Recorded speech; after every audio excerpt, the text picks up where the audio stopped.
ਸਤਿ ਸ਼੍ਰੀ ਅਕਾਲ ਜੀ ਸਾਰਿਆਂ ਨੂੰ। ਮੈਂ ਹਰਪ੍ਰੀਤ ਕੌਰ ਤੁਹਾਡਾ ਸਵਾਗਤ ਕਰਦੀ ਹਾਂ ਤੁਹਾਡੇ ਆਪਣੇ ਚੈਨਲ ਹਾਈ-ਫਾਈ ਐਗਜ਼ਾਮ ਸਟੱਡੀ ਤੇ।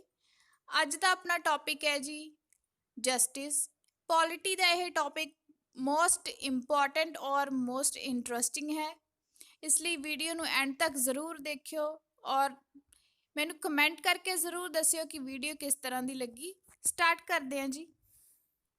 ਸਭ ਤੋਂ ਪਹਿਲਾਂ ਜੀ ਇਸ ਦੇ ਸ਼ਾਬਦਿਕ ਅਰਥ ਨੂੰ ਜਾਣਨ ਦੀ ਕੋਸ਼ਿਸ਼ ਕਰਦੇ ਹਾਂ। ਜਸਟਿਸ ਸ਼ਬਦ ਲੈਟਿਨ ਭਾਸ਼ਾ ਦੇ ਸ਼ਬਦ ਜੁਗੈਰਾ ਤੋਂ ਬਣਿਆ ਹੈ, ਜਿਸ ਦਾ ਅਰਥ ਹੈ ਜੋੜਨਾ ਜਾਂ ਬੰਨਣਾ। ਜੋੜਨ ਜਾਂ ਬੰਨਣ ਤੋਂ ਇਸ ਦਾ ਭਾਵ ਹੈ ਲੋਕਾਂ ਵਿੱਚ ਅਧਿਕਾਰਾਂ ਤੇ ਫਰਜ਼ਾਂ ਨੂੰ ਇਸ ਤਰ੍ਹਾਂ ਵੰਡਣਾ ਕਿ ਉਹ ਆਪਸ ਵਿੱਚ ਜੁੜੇ ਰਹਿਣ।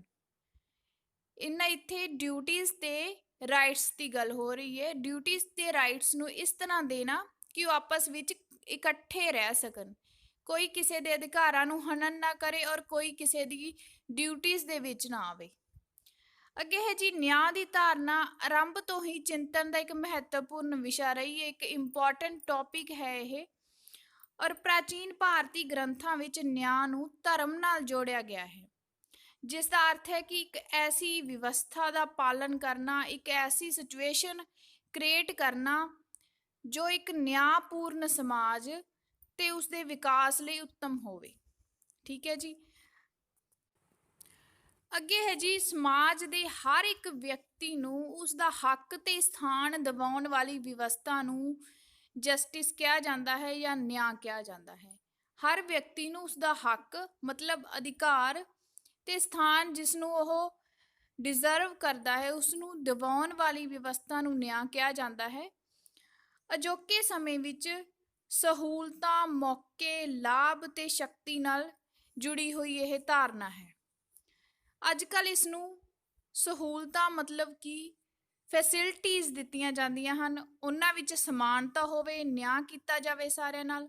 ਮੌਕੇ ਹਰੇਕ ਨੂੰ ਸਮਾਨ ਓਪਰਚੁਨਿਟੀ ਦਿੱਤੀਆਂ ਜਾਣ, ਲਾਭ ਸਾਰਿਆਂ ਨੂੰ ਇੱਕੋ ਜਿਹੇ ਲਾਭ ਹੋਣ ਔਰ ਸ਼ਕਤੀ ਸਮਾਜ ਵਿੱਚ ਸ਼ਕਤੀ ਦੀ ਵੰਡ ਸਾਰਿਆਂ ਕੋਲੇ ਹੋਵੇ। ਇਸ ਤਰ੍ਹਾਂ ਜਸਟਿਸ ਨੂੰ ਦੇਖਿਆ ਜਾਂਦਾ ਹੈ। ਅੱਗੇ ਆਪਾਂ ਕਰਦੇ ਹਾਂ ਜੀ ਬੁੱਕਸ ਜਿਨ੍ਹਾਂ ਵਿੱਚ ਨਿਆਂ ਦੀ ਧਾਰਨਾ ਨੂੰ ਪਰਿਭਾਸ਼ਿਤ ਕਰਨ ਦਾ ਯਤਨ ਕੀਤਾ ਗਿਆ ਹੈ। ਸਭ ਤੋਂ ਪਹਿਲਾਂ ਇੰਪੋਰਟੈਂਟ ਬੁੱਕ ਹੈ ਪਲੇਟੋ ਦੀ। ਪਲੇਟੋ ਦੀ ਬੁੱਕ ਦਾ ਨਾਮ ਹੈ ਦਾ ਰਿਪਬਲਿਕ। ਉਸ ਵਿੱਚ ਉਸਨੇ ਨਿਆਂ ਦੀ ਧਾਰਨਾ ਨੂੰ ਪਰਿਭਾਸ਼ਿਤ ਕਰਨ ਦੀ ਕੋਸ਼ਿਸ਼ ਕੀਤੀ ਹੈ। ਅੱਗੇ ਹੈ ਜੀ ਜੌਨ ਲੌਕ। ਜੌਨ ਲੌਕ ਨੇ ਨੈਚੁਰਲ ਰਾਈਟਸ ਨਾਂ ਦੀ ਬੁੱਕ ਵਿੱਚ ਇਸ ਨੂੰ ਪਰਿਭਾਸ਼ਿਤ ਕੀਤਾ ਹੈ।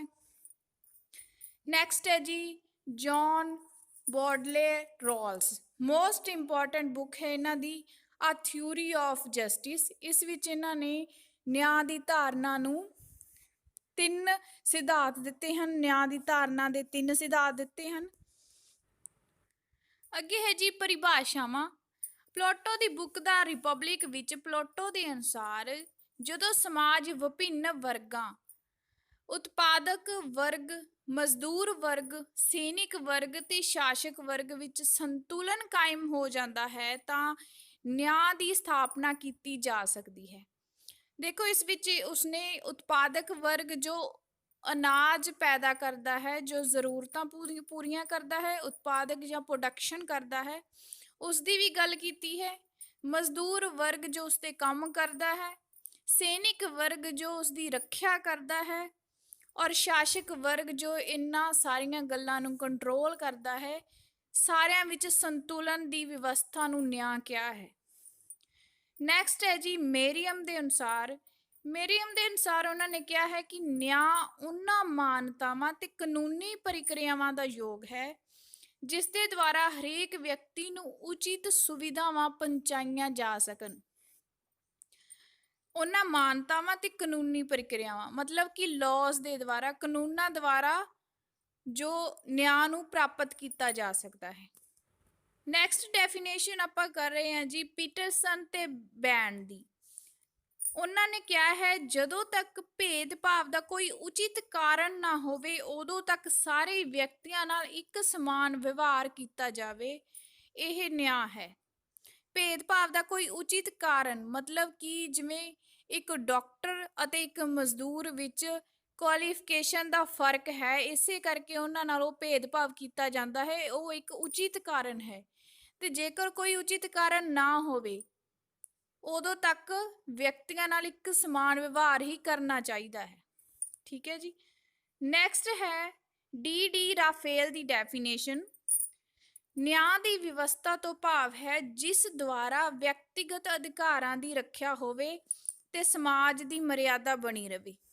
ਕਹਿੰਦੇ ਵਿਅਕਤੀ ਦੇ ਉਹਨਾਂ ਅਧਿਕਾਰਾਂ ਦੀ ਰੱਖਿਆ ਹੋਵੇ ਜਿਸ ਨਾਲ ਸਮਾਜ ਨੂੰ ਕੋਈ ਨੁਕਸਾਨ ਨਾ ਹੋਵੇ, ਸਮਾਜ ਦੀ ਮਰਿਆਦਾ ਵੀ ਬਣੀ ਰਵੇ ਤੇ ਵਿਅਕਤੀ ਦੇ ਅਧਿਕਾਰ ਵੀ ਸੁਰੱਖਿਅਤ ਰਹਿਣ।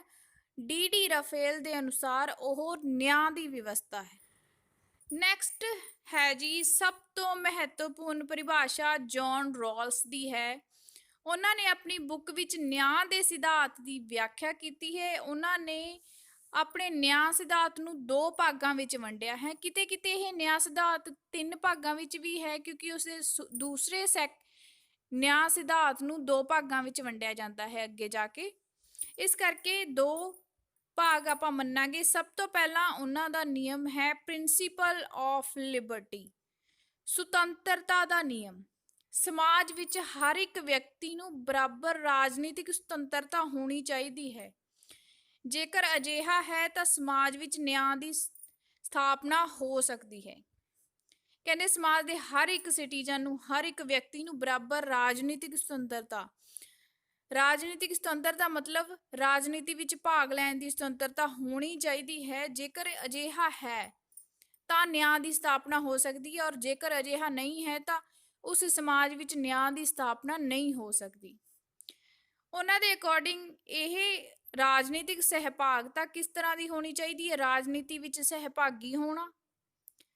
ਦੂਸਰਾ ਹੈ ਜੀ ਵਿਚਾਰਾਂ ਨੂੰ ਵਿਅਕਤ ਕਰਨਾ ਦੀ ਸੁਤੰਤਰਤਾ, ਮਤਲਬ ਕਿ ਸਰਕਾਰ ਦੀ ਆਲੋਚਨਾ ਕਰਨ ਦੀ ਸੁਤੰਤਰਤਾ ਵੀ ਹੋਣੀ ਚਾਹੀਦੀ ਹੈ, ਔਰ ਆਪਣੇ ਵਿਚਾਰਾਂ ਨੂੰ ਸਰਕਾਰ ਅੱਗੇ ਰੱਖਣ ਦੀ ਸੁਤੰਤਰਤਾ ਵੀ ਹੋਣੀ ਚਾਹੀਦੀ ਹੈ। ਅੱਗੇ ਹੈ ਜੀ ਸੰਪत्ति ਰੱਖਣ ਦਾ ਅਧਿਕਾਰ ਵੀ ਇਸ ਵਿੱਚ ਸ਼ਾਮਿਲ ਹੈ। ਨੈਕਸਟ ਹੈ ਜੀ ਜੌਨ ਰੌਲਸ ਦਾ ਨੈਕਸਟ ਨਿਯਮ ਹੈ ਮੌਕਿਆਂ ਦੀ ਸਮਾਨਤਾ, ਪ੍ਰਿੰਸੀਪਲ ਆਫ ਇਕੁਅਲ ਅਪਰਚੁਨਿਟੀਜ਼। ਸਮਾਜਿਕ ਆਰਥਿਕ ਅਸਮਾਨਤਾ ਨੂੰ ਤਾਂ ਹੀ ਸਵੀਕਾਰ ਕੀਤਾ ਜਾ ਸਕਦਾ ਹੈ ਜੇਕਰ ਸਮਾਨ ਮੌਕੇ ਪ੍ਰਦਾਨ ਕੀਤੇ ਹੋਣ। ਇੱਥੇ ਬਹੁਤ ਹੀ ਵੱਡਾ ਸਿਧਾਂਤ ਹੈ ਉਹਨਾਂ ਦਾ ਜੋ ਸਮਝਣ ਦੀ ਜ਼ਰੂਰਤ ਹੈ।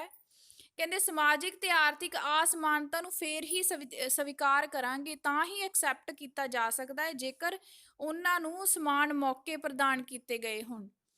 ਮਤਲਬ ਕਿ ਇੱਕ ਨਿਊਰੋ ਸਰਜਨ ਡਾਕਟਰ ਹੈ ਔਰ ਇੱਕ ਰਿਕਸ਼ੇ ਵਾਲਾ ਹੈ, ਉਹਨਾਂ ਦੀ ਅਸਮਾਨਤਾ, ਉਹਨਾਂ ਦੀ ਜੋ ਤਨਖਾਹ ਵਿੱਚ, ਜੋ ਉਹਨਾਂ ਦੀ ਕਮਾਈ ਵਿੱਚ ਅਸਮਾਨਤਾ ਹੈ, ਉਸਨੂੰ ਕਿਉਂ ਸਵੀਕਾਰ ਕਰਾਂਗੇ? ਤਾਂ ਹੀ ਨਿਆਂ ਉਚਿਤ ਠਹਿਰਾ ਸਕਾਂਗੇ ਉਸਨੂੰ, ਕਿਉਂਕਿ ਦੋਨਾਂ ਨੂੰ ਸਮਾਨ ਮੌਕੇ ਮਿਲੇ ਸਨ।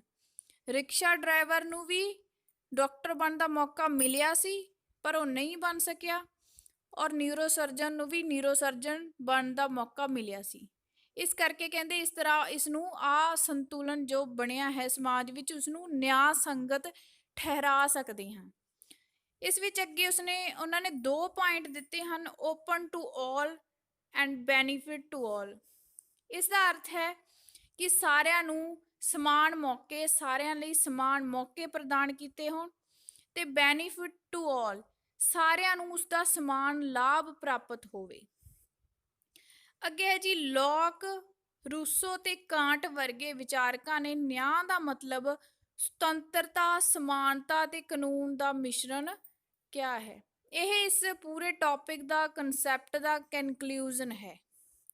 ਜੋ ਆਪਾਂ ਇਹ ਕਨਸੈਪਟ ਪੜ੍ਹ ਰਹੇ ਹਾਂ, ਸੁਤੰਤਰਤਾ, ਸਮਾਨਤਾ ਤੇ ਕਾਨੂੰਨ ਔਰ ਜਸਟਿਸ, ਇਹ ਸਾਰੇ ਅਲੱਗ-ਅਲੱਗ ਨਹੀਂ ਹਨ, ਇਹ ਇੱਕ ਹੀ ਡੈਮੋਕ੍ਰੈਟਿਕ ਸਿਸਟਮ ਦਾ ਹਿੱਸਾ ਹਨ। ਕੋਈ ਵੀ ਡੈਮੋਕ੍ਰੈਟਿਕ ਕੰਟਰੀ ਇਹਨਾਂ ਦੇ ਬਿਨਾਂ ਅਧੂਰੀ ਹੈ। ਜੇਕਰ ਆਪਾਂ ਜਸਟਿਸ ਦੀ ਗੱਲ ਕਰੀਏ ਤਾਂ ਜੇਕਰ ਸੁਤੰਤਰਤਾ, ਸਮਾਨਤਾ ਔਰ ਕਾਨੂੰਨ ਨਹੀਂ ਹਨ ਤਾਂ ਜਸਟਿਸ ਹੋ ਨਹੀਂ ਸਕਦਾ, ਔਰ ਜੇਕਰ ਸੁਤੰਤਰਤਾ ਨਹੀਂ ਹੈ ਤਾਂ ਸਮਾਨਤਾ ਨਹੀਂ ਹੋ ਸਕਦੀ। ਇਸ ਕਰਕੇ ਇੱਕ ਦੂਜੇ ਦੇ ਤੁਰੇ ਹਨ। ਇਹ ਸੀ ਜੀ ਆਪਣਾ ਅੱਜ ਦਾ ਟੌਪਿਕ ਜਸਟਿਸ। ਨੈਕਸਟ ਟੌਪਿਕ ਲੈ ਕੇ ਜਲਦ ਹੀ ਹਾਜ਼ਰ ਹੋਵਾਂਗੇ, ਤਾਂ ਚੈਨਲ ਨੂੰ ਸਬਸਕ੍ਰਾਈਬ ਕਰਨਾ ਨਾ ਭੁੱਲਿਓ। Thank you.